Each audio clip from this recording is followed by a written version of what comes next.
S Subramanian is SVP South Asia and Managing Director India at DHL Express. He's a member of the DHL Express Asia Pacific Management Board. Over 3 decades of expertise in both the product-led and service industries. Wonderful to see you. Might I add, I wish I had a cabin like yours. A bit of nature, a bit of branding. How are you? Oh, fantastic, Hrishi K. Great speaking to you today. There are quite a few fans who follow your show, and it's great to come face to face with the big man of Radio One. Very kind of you.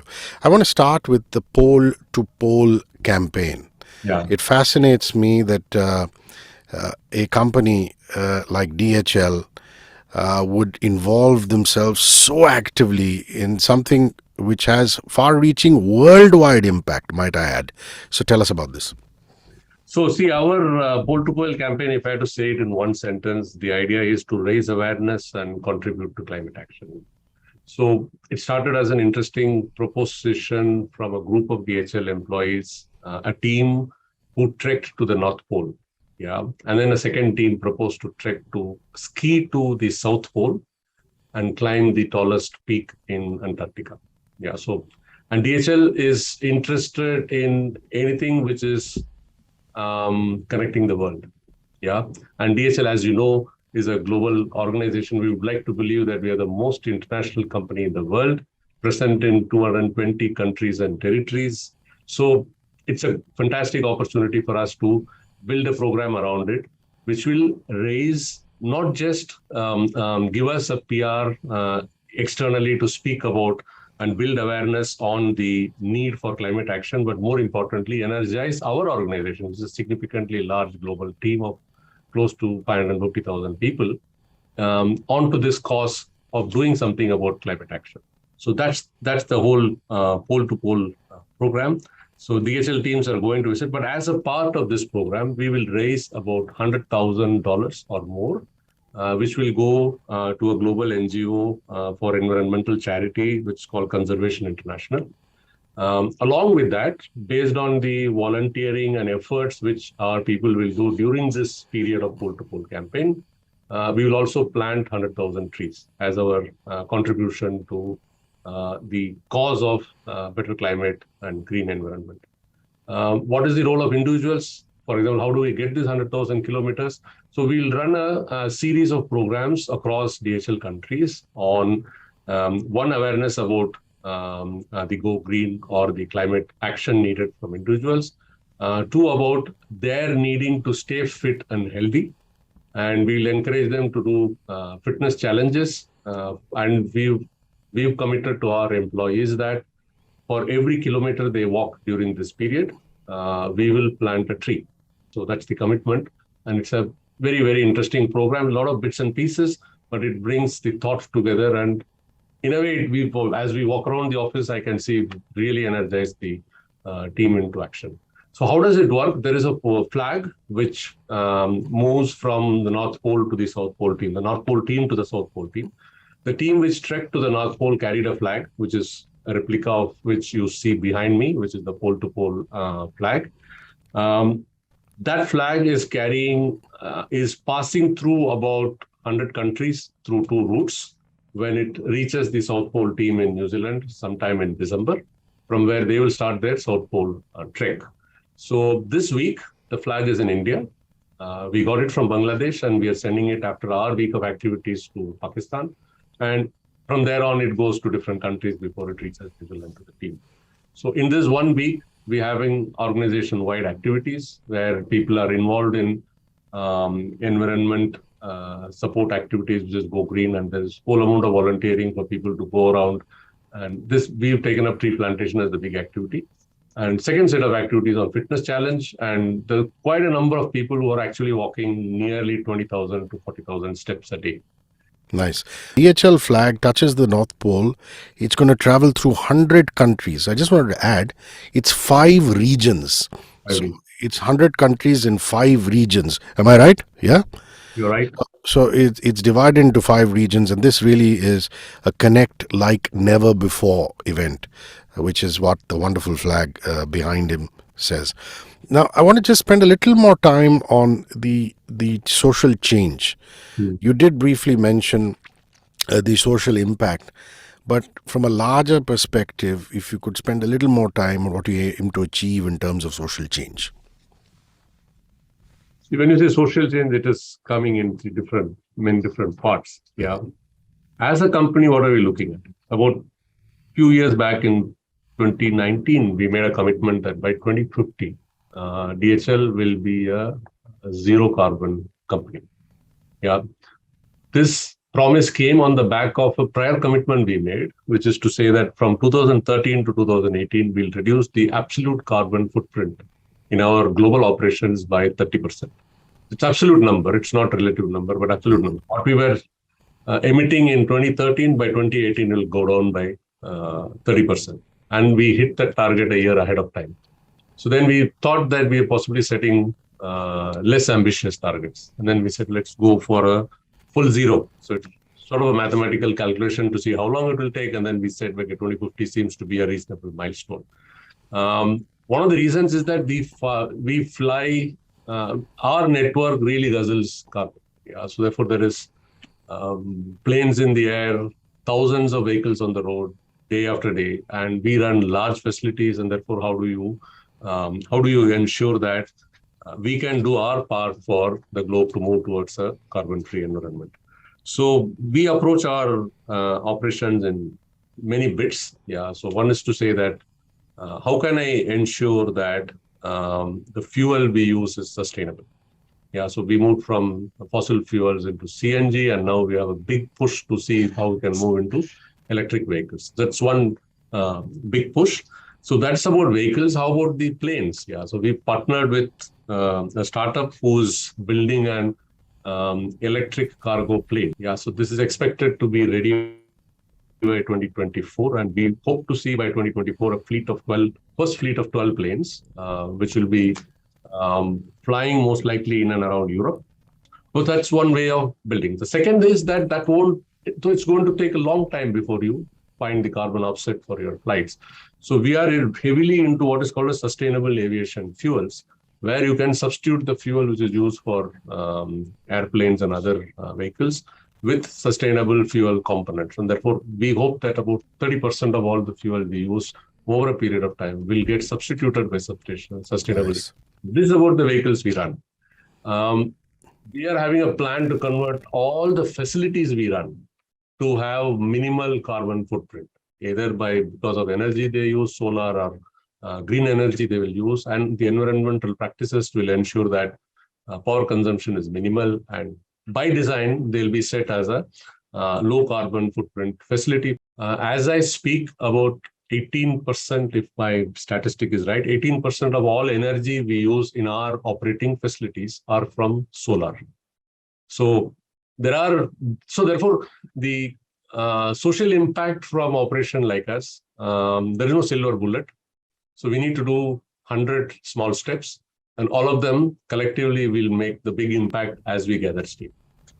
I'm so glad you put that into perspective. You see, if there are skeptics, Subbu, who will turn around and say it's wonderful to do a pole-to-pole campaign, skiing to one end, marathon to the other end. But these are events and activations. What are you doing, the remaining 360 days a year? And what you've really talked about are innovative solutions which are really beyond the campaign on a day-to-day basis. So that's quite wonderful. Now, as far as DHL customers and people who ship with DHL are concerned, how does somebody who's a customer, how does somebody who ships with you also get involved in this particular campaign? See, there are two aspects to it. Okay, so one is at our interface between DHL and the customer, because we are in the export and import business, international shipping. At a very basic level, there are hundreds of papers we used to use. Yeah. When I look around our operation and look at different operations, I think 90% of all the papers have gone out of the window. We used to make manual airway bills for shipping. We used to give physical shipping documents for export. We used to get shipping documents after import and post-shipping documents. Several pages have to go. Invoices every month, we used to submit 20, 30, 40, 50 pages to the customer, and supportings for that, and 2 copies and 3 copies for all of them. In the last 5 years, I think we now submit 100% of our invoices digitally. We get 100% of airway bills digitally. We do almost all export-import document filing digitally. Yeah, we nearly in paperless trade. Last time when we calculated once when the customs for express became electronic. Yeah, so we thought we were saving nearly 1,500 tons of paper every year. Yeah, so Wow. that you can do a bit of a calculation and say how many thousand trees we stopped cutting. So that's one part of the story. So why do I say it from a customer point of view? Because it's not enough if DHL becomes digital. Yeah, it's a handshake between me and the customer. If my customer is still physical paper, I am forced to handle more paper and more paper and more paper, and then do more work to convert paper into digital and then carry on.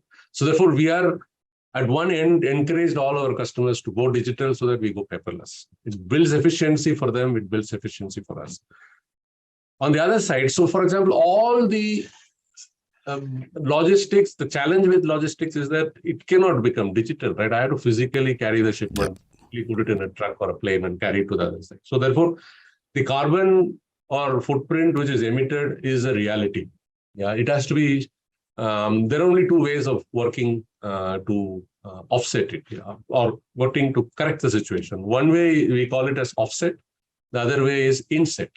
So when I say offset, which is saying that Hrishi K is shipping some shipments, 100 shipments with me every month. I do a calculation and Hrishi K says, I want to make my shipping carbon neutral.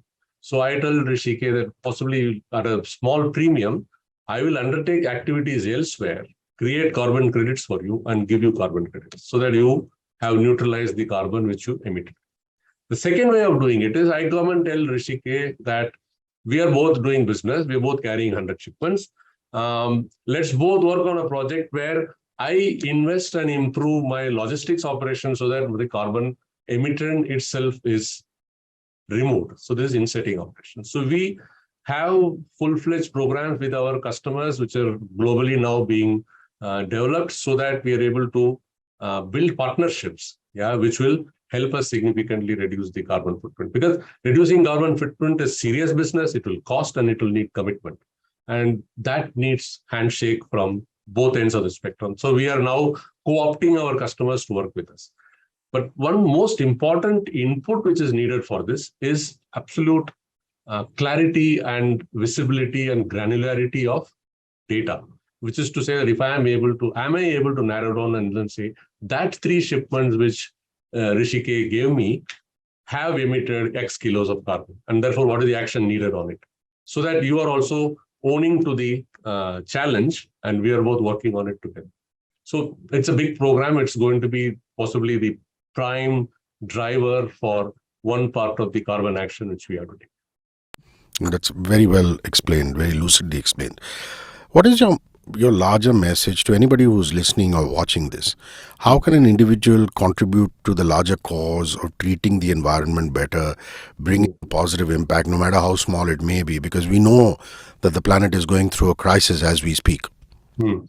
Okay, very, very small things, right? So behind me in my cabin, I used to have 3-4 bottles of mineral water, so it's daily consumption. And therefore, every day I am in some form or the other putting 4 or 5 plastic bottles into a recycling dustbin, but it is use of plastic. So we changed from paper cups and plastic bottles to reusable metal bottles and mugs for drinking water. So this is something which individuals can do. An organization and government need not mandate. Yeah, there are some single-use plastic guidelines, and it is important for Aam Aadmi or public to internalize it and bring it into their practice. Yeah. More importantly, I think at an individual level, what people should understand is segregation of wastes, minimize use of the bad items, but segregate waste and help recycling, help upcycling. What else can you do? You can add to the greenery around you.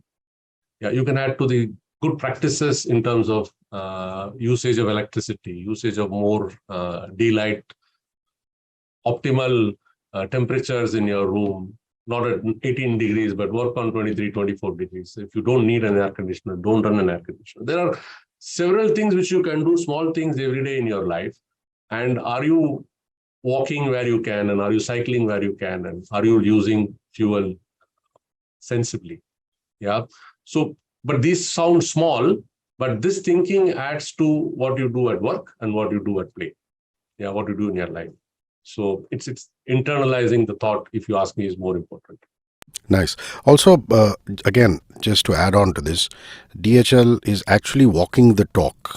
Subbu did mention right at the top, for those of you who've been listening and watching us from the beginning, how they're working in collaboration with certain NGO partners. They have an NGO partner called Sankalp Taru Foundation, and the employees are actually learning easy, practical DIY tips to turn waste into recycled bins and, planters, eco bricks. So I believe facilities are planning small upcycling sessions in their own ecosystem, and that is going to help increase the green quotient. And you already have tree plantations happening in Mumbai, Bangalore, Agra, trying to plant about 900,000 trees. Is that right, Subbu? The two, three things which are happening. One is that we taught people about growing your own small kitchen garden. I'm a beneficiary. Now I run composting in my balcony, and I have Fantastic. I have 60, 70 plants in every nook and corner, so much so that if I bring one more pot, my wife will push me out of the house. Because it also brings the task of keeping the place clean and watering them and ensuring that they are hale and healthy, etc., etc. So therefore, we encourage people to do whatever bits. If people should have a passion for it, and we are finding ways to support it. Other thing which we are driving organizationally is, as part of our CSR program, one big aspect is on tree plantation. Yeah, this is a global commitment as well. We globally, the group has committed that we'll plant 1 million trees every year.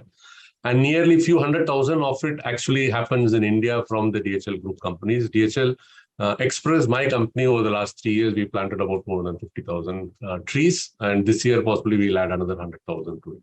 So that's the quantum we are doing.